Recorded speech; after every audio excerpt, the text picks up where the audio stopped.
Today I've decided to film an eyeshadow look specifically for beginners. But before we begin, I'm going in with some day cream. Now I haven't been quite 100% lately and my skin is feeling quite dehydrated and dry. So this cream is great, very nourishing. Now the foundation that I'm using today is by Revlon and I've never used this before. It's called Illuminance and it's a serum tint. What I love about it is nice light coverage and it has an SPF of 15. So I'm just trying this. The shade that I have is 317 Tan Sand.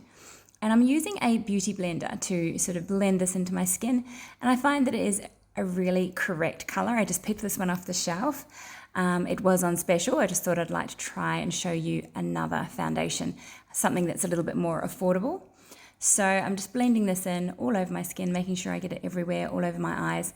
I'm going to keep this look as simple as possible. So we're not doing any prep or prime. We're just going to go in straight in with the tint and then we'll go into the eyeshadows.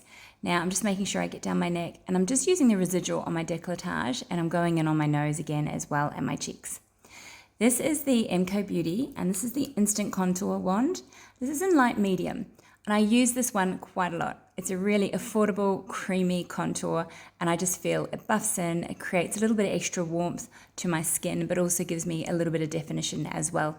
And I'm doing it down my nose too. And once again, just blending that in with the Beauty Blender. Quickly brushing my brows up. I'm using the Power Brow, and this is by Rumi Cosmetics. I'm really enjoying using this. It's a tinted eyebrow gel and it's so easy with this little spoolie wand. Now, I've just pointed out the 3 different neutral shades that you can use. I've just picked one and this one is like a medium shade and it's from the Sports Girl Neutral Hues palette and this is called Warm Tan.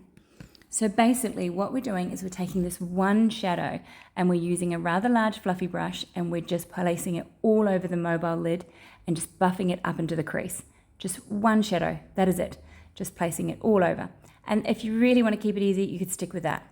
I'm just going in with a darker shade. This is called Chocolate and a more finer brush. So instead of using eyeliner, we're going to just use eyeshadow.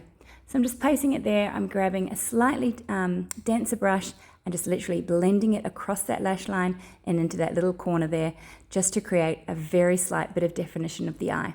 Once again, you could skip this step, but rather than using eyeliner, we're just using eyeshadow. Same thing underneath the eye, just a little bit of that dark chocolate eyeshadow, just running it along the lash line, and then I'm going in with that lighter shade, the Warm Tan, underneath. This is one of the Prime Prometics. It's a mascara. This one is in blue. So I haven't used this one before and I thought since we're doing just a very simple beginner's look, I'd try something a little bit different. It's actually quite nice. I don't mind. It's actually nice to see sort of blue mascara on blue eyes. So that creates a bit of definition. Another Rumi Cosmetics product, and this is their Bloom Blush. And this one is called Nude Peach. So I'm blending that in with the blending brush as well. I'd love to know what you think of this look.